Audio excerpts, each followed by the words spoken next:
We would usually use our van through the winter, but with the current COVID-19 lockdowns, it's looking less and less likely we'll get a chance to this year. So if you're not planning to use your van for a while, keep watching to see our top tips for how to keep it safe while off the road, and we'll also talk about the pros and cons and things to watch out for when SORNing your van. Don't miss any of our regular videos by hitting that subscribe button now. You can also check out our website at explorevan.uk for more details on our vans, trips and all the products we talk about.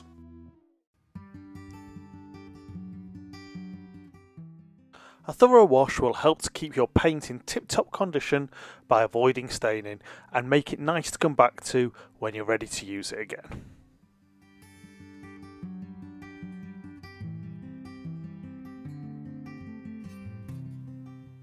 Ensuring inside is clean will help to reduce the chance of any pests, so be sure to get any crumbs or food waste vacuumed out.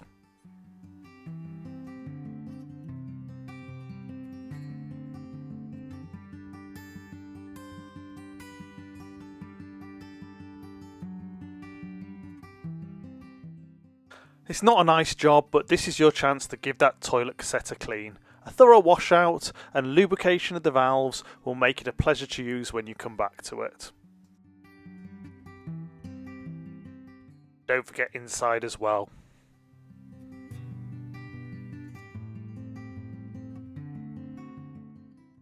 Again, to reduce the risks of pests, but also mouldy food, we take out anything that isn't in cans or glass. It's also a great opportunity to rotate food to make sure it gets used rather than sitting in the van for years.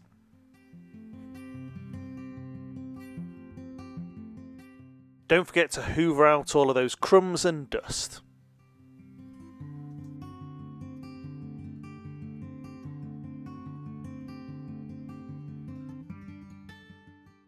Make sure your fridge is empty and clean it well to avoid any nasty surprises. With the fridge switched off, the door should be kept ajar.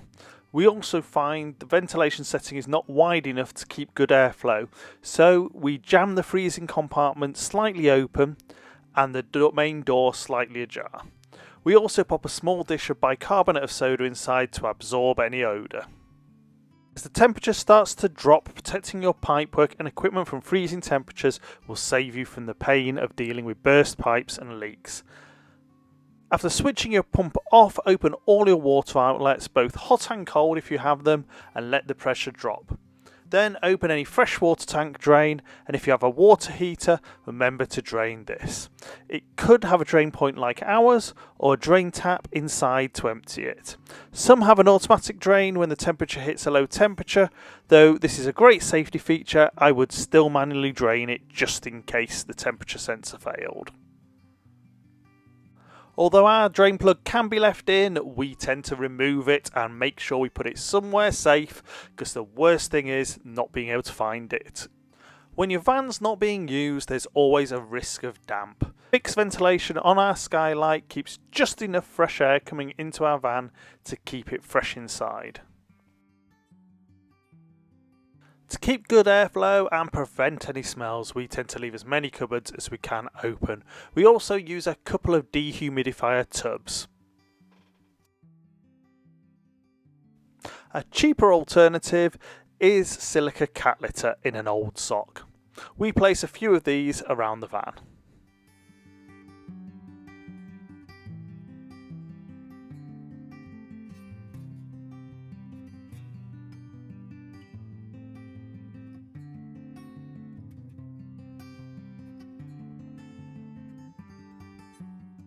It might seem logical for security to leave your blinds closed, however this can stress the springs and stop them working.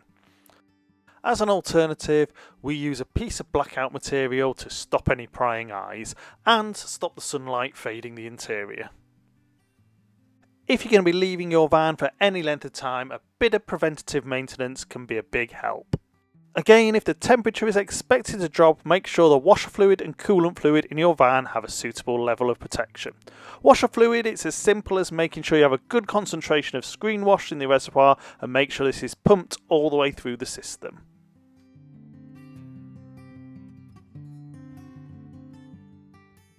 With your coolant fluid, a simple tester like this, available for a few pounds, will tell you what temperature your antifreeze is effective to.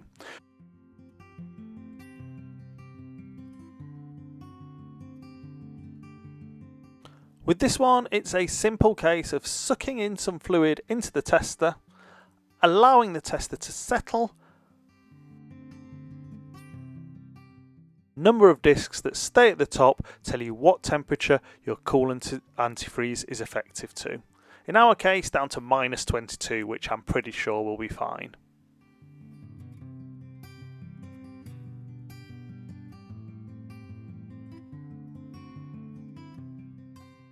Check your tyre pressures to make sure they're at least the recommended driving pressure. Some manufacturers also suggest going 3 psi higher when storing your vehicle. I also move the van just a little bit every week to avoid the tyres being flat spotted. To reduce the risk of the brakes binding on, I always leave the handbrake off when parked for any length of time. Chocking the wheels and leaving it in gear makes sure it's safe. Keeping your batteries in tip-top condition while parked up is something else to consider. Our solar setup is plenty to keep our leisure batteries trickle charged even over winter. We don't have it linked to the starter battery, but you could do this with a voltage sensitive relay, so we use a mains powered smart charger on the starter battery to make sure we're going to be able to start the engine when we need to.